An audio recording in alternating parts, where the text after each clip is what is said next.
সম্মানিত সুধী, আসসালামু আলাইকুম। টুডেজ ডেন্টিস্ট্রি থেকে ডাক্তার মোহাম্মদ আব্দুল আজিজ সোহেল বলছি, আঁকা বাঁকা উঁচু ও এলোমেলো দাঁত বিশেষজ্ঞ। আজকে খুব এক্সাইটিং একটা রিভিউ নিয়ে আপনাদের মাঝে উপস্থিত হয়েছি। যে আজকে আমাদের যে রোগী, ওর নাম হচ্ছে রোকসার। সে কুমিল্লা থেকে আমাদের কাছে আসছে এবং তার এই কুমিল্লা থেকে ঢাকাতে আসার জার্নিটা এবং এই ব্রেস্ট ট্রিটমেন্টের জার্নিটা আজকে আপনাদের সাথে শেয়ার করব। ব্রেস্ট ট্রিটমেন্টের শুরুতে এবং শেষে কি কি সুবিধা অসুবিধা হয়েছে, কি চেঞ্জ আসছে, এটা আমরা আজকে রোকসারের মুখ থেকে শুনবো। ও হচ্ছে যে সামনে যখন তুমি ক্লাস 8-এ পড়তা, তাই না? যখন ক্লাস 8-এ পড়তো তখন আমাদের কাছে এসেছিল। সামনে সে এসএসসি পরীক্ষার্থী। আপনারা সবাই তার জন্য দোয়া করবেন।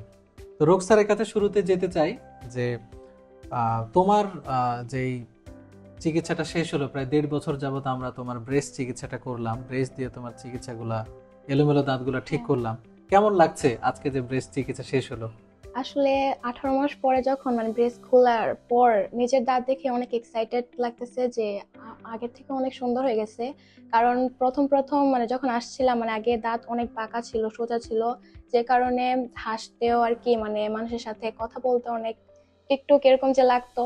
তো যে কারণে আপনার সাথে সাক্ষাৎ দেখা হলো। তো আসলাম এখানে 1.5 মাস পর। এই চিকিৎসার পরে নিজের দাঁত দেখে নিজেকে অবাক লাগতেছে যে কিরকম কি থেকে কি হয়ে গেল। এখন সবাই ফ্যামিলি আবার রিলেটিভস সবাই বলতেছে অনেক সুন্দর হয়ে গেছে, ফ্রেন্ডসরা সবাই। তো এই কথা শুনলে আরো ভালো লাগে। তো তোমার আব্বুকে দাঁত দেখিয়েছো? হ্যাঁ, আব্বুকে দেখাইছি। আব্বু বলছে অনেক সুন্দর হয়েছে। সবাই সবাই অনেক বলতেছে। এখানে বলে রাখি, রোকসারের আব্বু হচ্ছে একজন প্রবাসী বাংলাদেশী। তো উনি শুরু থেকেই খুব এক্সাইটেড ছিলেন যে আসলে আমার মেয়ের দাঁতটা কেমন হবে। তো চিকিৎসা শেষ করার পরে যখন তোমার আব্বুকে দেখাইলা, উনি কি বলছিলেন? আব্বু বলছে যে এটা কিভাবে সম্ভব হয়েছে, একদম অদ্ভুত আর কি জিনিসটা, যে এত বছর ধরে দাঁত এরকম বাঁকা ছিল, হঠাৎ করে 1.5 বছর পর এরকম হয়ে গেছে। তো আব্বুর কাছে অনেক অদ্ভুত অদ্ভুত লাগছে, বাট অনেক খুশি হয়েছে দেখার পরে দাঁতগুলো। অনেকটা গর্ব ফিল। আসলেই তাই, যে চিকিৎসা শেষ করার পরে যে এত সুন্দর একটা আউটকাম হয় এবং সবাই এত আশ্চর্য হয়, রোকসারের ক্ষেত্রেও ব্যতিক্রম নয়। তো তার বাবা মা অনেক খুশি। এবার আসি যে তোমার আসলে কি ধরনের সমস্যা ছিল যার কারণে তুমি এই ব্রেস্ট চিকিৎসা করার ব্যাপারে সিদ্ধান্ত নিলা? প্রথমত হচ্ছে যে আমি প্রতিবেশী বা আমার স্কুলে যাওয়ার সময় আমি কথা বলতে আমার অনেক খারাপ লাগতো, যেহেতু দাঁত অনেক বাঁকা ছিল। তো তারপর কারোর সাথে কথা বলতে আর কি নিজেকে লুকিয়ে রাখতাম যে কিরকম না কিরকম লাগে হাসি দিলে বা কথা বললে। যে কারণে আর কি, এই কারণে আর কি দাঁতগুলো সোজা করার আসল কারণ। তুমি যখন স্কুলে যাইতা, কেউ কি জিজ্ঞাসা করতো তোমার দাঁতগুলো এমন কেন? হ্যাঁ, আমাকে জিজ্ঞাসা করতো যে তো তোমার দাঁত কি এরকমই ছোট, ছোট থেকে জন্মের পর থেকে এরকম কিছু, বা অনেক কিছু আস করতো। তো আমি বলতাম হ্যাঁ এরকম কিছু। তো এগুলা থেকে আরো নিজের খুবই খুবই খারাপ লাগতো বা এরকম কিছু। তো যে কারণে আর কি দাঁত সোজা করার প্ল্যান। এখানে একটা বিষয় অ্যাড করি যে রোকসারের ছোটবেলাতে ওই যে আছে না যে ঠোঁট কাটা তালু কাটা রোগীর সমস্যা, তো ওর একটু ঠোঁটের এবং তালুর কিছুটা সমস্যা ছিল। তো যেই সমস্যার কারণে তার দাঁতটাও অনেকটা বাঁকা ছিল। ওই জায়গাতে হাড্ডির কিছু অসুবিধার কারণে দাঁতগুলো বাঁকা ছিল। তো আমরা ব্রেস্ট চিকিৎসার মাধ্যমে এই দাঁতগুলো সোজা করেছি। তো আমরা যখন তোমার দাঁতে ব্রেস্ট বসালাম, তখন কি তোমার কোনো অসুবিধা হইতো? তো তত আবার অসুবিধা হতো না, শুধু একটু একটু টাইট টাইট লাগতো আর কি, এরকম। আর এভাবে কোনো অসুবিধা বা দাঁত ব্রাশ করতে বা খেতে পড়াশোনা করতে এরকম কোনো এফেক্ট করে নাই আর কি ড্রেসগুলো। তুমি রেগুলার পড়াশোনাতে, যখন আমরা প্রতি ভিজিটে আসার পরে যখন টাইট দিয়ে দিলাম, পড়াশোনাতে কোনো হ্যাম্পার হতো? না না, পড়াশোনাতে কোনো হ্যাম্পার হতো না।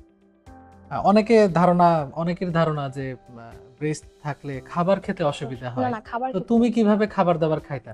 আমি নর্মালি খাইতাম, রেগুলার যেভাবে খাইতাম ওইরকম ভাবে খাইতাম, কিন্তু একটু বেঁচে চলতে হতো আর কি, যে শক্ত খাবার এগুলা থেকে একটু বেঁচে চলতে হতো।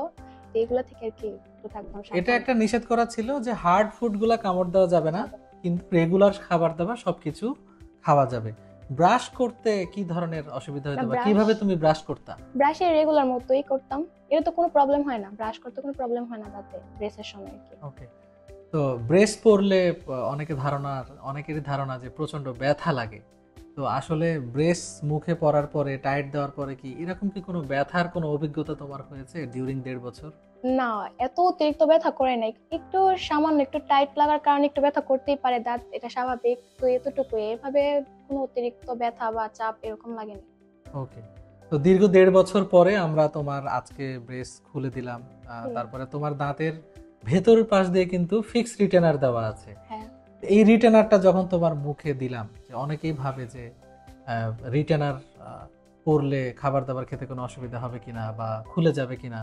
তো রিটেনার যে তোমার মুখে দেওয়া আছে উপরের মাড়ি নিচের মাড়ি, হ্যাঁ। তো এই রিটেনার পরে খাবার দাবার খেতে বা কথা বলতে বা ডেইলি লাইফে কোনো অসুবিধা হয়? না, আমার কোনো অসুবিধা হয়নি। আমার পক্ষ সবকিছু থেকে ঠিকঠাক? বলতেছি, হ্যাঁ আমার কাছে সবকিছু ঠিকঠাক লাগছে, আমার কোনো এত অসুবিধা হয়নি আর কি। ওকে। তো দর্শক মণ্ডলী, আপনারা শুনলেন যে রিটেনার নিয়ে আমরা অনেকে আতঙ্কিত থাকি যে রিটেনার কতদিন পড়তে হবে বা রিটেনার পড়লে আদৌ আমি খাবার দাবার খেতে পারবো কিনা। তো ব্রেসের তুলনায় রিটেনার খুবই সামান্য একটা ডিভাইস। এটা দাঁতের উপরের মাড়ি নিচের মাড়ির তালুর দিকে লাগানো থাকে এবং এটি বাইরের দিক থেকে কেউ বোঝা যায় না। রিটেনার যে লাগানো আছে জি। বাইরে থেকে কেউ বুঝতে পারে? না, বাইরে থেকে কিভাবে বুঝবে, এটা তো ভিতরে। তোমার কথাবার্তা বলতে কোনো অসুবিধা হয় না। রিটেনার লাগানোর পরে? না, কোনো অসুবিধা হয় না। কোনো অসুবিধা হয় না। তো এই হচ্ছে রোকসারের জার্নি। আমরা 1.5 বছরের পর আমরা আজকে তার ব্রেস্ট চিকিৎসা আনুষ্ঠানিকভাবে শেষ করলাম। আমরা রিটেনা লাগিয়ে দিয়েছি, ব্রেস্ট খুলে দিয়েছি। তোমার মুখ থেকে এখন শুনি যে দর্শকদের উদ্দেশ্যে, যারা দেখবে তোমাকে বা যারা শুনছে তোমাকে, তাদের উদ্দেশ্যে তুমি কিছু বলো। আমি এতটুকুই বলবো যে মানে 1.5 বছর ধরে এই জার্নি করার পর আমার দাঁতগুলো এখন সুন্দর হয়ে গেছে, অনেক বাঁকা বা এরকম ছিল। তো আমি এতটুকুই বলবো যে যারা, অনেকের তো দাঁতের সমস্যা থাকতে পারে, তো এরকম যদি প্রবলেম হয়ে থাকে তাহলে অবশ্যই এই টুরিস্ট ডেন্টিস্টে আসবে, মানে ট্রিটমেন্ট করবে। আর আমি আঙ্কেলকে অনেক ধন্যবাদ জানাতে চাই আমার দাঁত এরকম বাঁকা থেকে এরকম সোজা করে দেওয়ার জন্য। আমার খুবই ভালো লাগতেছে যে আমার দাঁত কি থেকে কি হয়ে গেছে, এটা খুবই আর কি বিশ্বাস করার মতো না। যাই হয়েছে আলহামদুলিল্লাহ, আঙ্কেলকে অনেক ধন্যবাদ। ওকে, সম্মানিত সুধী, আপনারা শুনলেন রোকসারের মুখ থেকে তার অভিজ্ঞতাটা। পরবর্তীতে আবার নতুন কোনো এক্সপিরিয়েন্স শেয়ারিং নিয়ে আপনাদের সামনে হাজির হব। সেই পর্যন্ত সবাই ভালো থাকবেন, সবাই টুডেজ ডেন্টিস্টের সঙ্গেই থাকবেন। আসসালামু আলাইকুম।